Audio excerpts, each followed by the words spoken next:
નમસ્કાર મિત્રો, આજે આપણે ફરીથી લઈને આવી ગયા છીએ સરસ મજાની એક વાત કે સંતાન વગરનું ગઢપણ. આપણે વાત ચાલુ કરીએ એની પહેલાં તમને જણાવી દઈએ કે જો તમે અમારી ચેનલમાં નવા છો તો અમારી ચેનલને સબસ્ક્રાઈબ કરી દેજો, બેલ આઇકન દબાવી દેજો, જેથી કરીને અમે અવનવા વિડીયો અપલોડ કરી તો તેની લિંક તમને મળતી રહે. તો ચાલો આપણે વાત ચાલુ કરીએ. સંતાન વગરનું ગઢપણ. ગામના છેડે એક નાનકડા ઘરમાં રમેશભાઈ અને તેની પત્ની શાંતાબેન રહેતા હતા.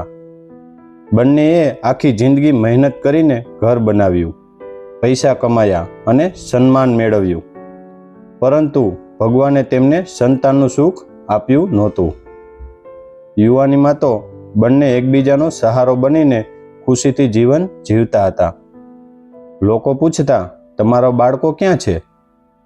ત્યારે તેઓ હસીને વાત ટાળી દેતા, પરંતુ દિલમાં એક ખાલીપણું હંમેશા રહેતું. સમય પસાર થતો ગયો, બંને વૃદ્ધ થયા. હવે પગમાં પહેલાંની જેમ તાકાત નહોતી. એક દિવસ રમેશભાઈને તાવ આવ્યો. શાંતાબેન આખી રાત તેમની સેવા કરતી રહી. બીજા દિવસે શાંતાબેનની તબિયત પણ બગડી ગઈ. ઘરમાં કોઈ દીકરો કે દીકરી નહોતા કે જે દવા લાવી આપે, ડૉક્ટર પાસે લઈ જાય કે બે સાંત્વનના શબ્દો બોલે. બંને એકબીજાની ચિંતા કરતા, પણ પોતાની લાચારી જોઈને આંખોમાં આંસુ આવી જતા. એક સાંજે રમેશભાઈ ઘર બહાર બેઠા હતા. પાડોશમાં બાળકો રમતા હતા. તેઓ તેમને જોઈને બોલ્યા, કાશ આજે આપણું પણ કોઈ સંતાન હોત તો આ વૃદ્ધાવસ્થામાં આપણો હાથ પકડી લેત. શાંતાબેન ધીમેથી કહ્યું, ભગવાને જે આપ્યું છે તે સ્વીકારવું જ પડશે. પરંતુ સાચું કહું તો ગઢપણમાં સંતાનનો સહારો કેટલો મોટો આશીર્વાદ છે એ આજે સમજાય છે. ત્યારે તેમના પાડોશી મનોજભાઈ આવ્યા. તેઓ રોજ વૃદ્ધ દંપતીની મદદ કરતા, દવા લાવી આપતા, બજારમાંથી સામાન લાવો અને જરૂરી પડે ત્યારે ડૉક્ટર પાસે લઈ જવું, બધું જ કરતા હતા.